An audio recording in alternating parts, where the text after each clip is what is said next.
नमस्कार। नवरात्रि के 7वें दिन में आपका स्वागत है। आज बात होगी माँ दुर्गा के सबसे शक्तिशाली और सबसे उग्र स्वरूप की, माँ कालरात्रि की। तो चलिए सीधे मुद्दे पर आते हैं। एक तरफ माँ कालरात्रि का रूप इतना भयंकर है कि देखकर डर लगे, और दूसरी तरफ उन्हें शुभता लाने वाली यानी अच्छा करने वाली कहा जाता है ना। ये एक दिलचस्प पहेली कि आखिर कैसे एक इतना डरावना स्वरूप इतना कल्याणकारी हो सकता है। चलिए इसी को समझते हैं।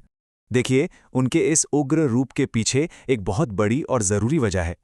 एक ऐसा समय था जब इस दुनिया को, इस ब्रह्मांड को एक ऐसी ही भयंकर शक्ति की बहुत जरूरत थी।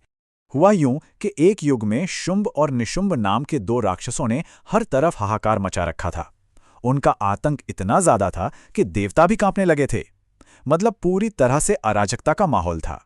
तो इन्हीं राक्षसों का अंत करने के लिए देवी दुर्गा ने यह कालरात्रि का रूप लिया। जरा कल्पना कीजिए, उनका शरीर घने अंधकार जैसा काला, बाल एकदम बिखरे हुए और 3 आंखें जो गुस्से से धधक रही हैं। कहते हैं उनकी सांसों से भी आग की लपटें निकलती थीं। और उनका वाहन कोई शेर या बाघ नहीं, बल्कि एक गधा। उनका हर एक अंग उनकी बेहिसाब ताकत को दिखाता है। और इस स्वरूप के साथ मां कालरात्रि ने एक ऐसा युद्ध किया जिसकी कोई मिसाल नहीं। उन्होंने अनगिनत राक्षसों को खत्म कर दिया, यहां तक कि उस शक्तिशाली रक्त बीज को भी जिसका अंत करना लगभग नामुमकिन था। इस तरह उन्होंने बुराई को मिटाकर दुनिया में फिर से शांति कायम की। तो ये तो हुई उनके रूप की कहानी, पर इस भयंकर रूप का असली मतलब क्या है?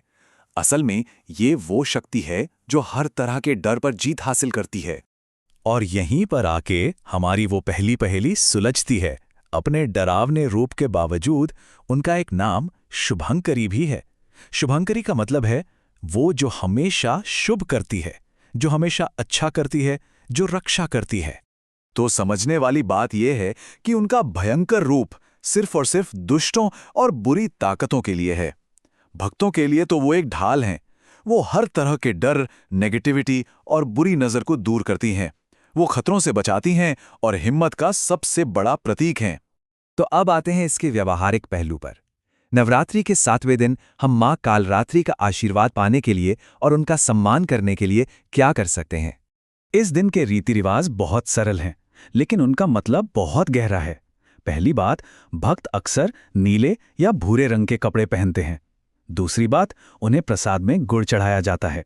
और तीसरी और सबसे जरूरी बात, उनसे प्रार्थना की जाती है कि वो हमारे मन से हर तरह के डर को निकाल दें और हमारी रक्षा करें। उनके पूजा में एक और बहुत शक्तिशाली चीज है, और वो है उनका पवित्र मंत्र।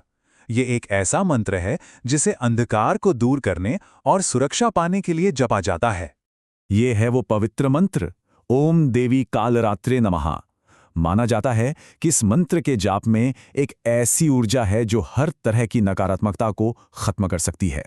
इसका उच्चारण है ओम देवी कालरात्रे नमः, और इसका सीधा सा मतलब है मैं मां कालरात्रि को प्रणाम करता हूं, जो अंधकार को खत्म करने वाली हैं और सभी की रक्षा करने वाली हैं। ये मंत्र असल में उनके पूरे स्वरूप का सार है, एक तरफ विनाशक तो दूसरी तरफ रक्षक। और अंत में ये कहानी हमें एक बहुत ही गहरे सवाल के साथ छोड़ जाती है।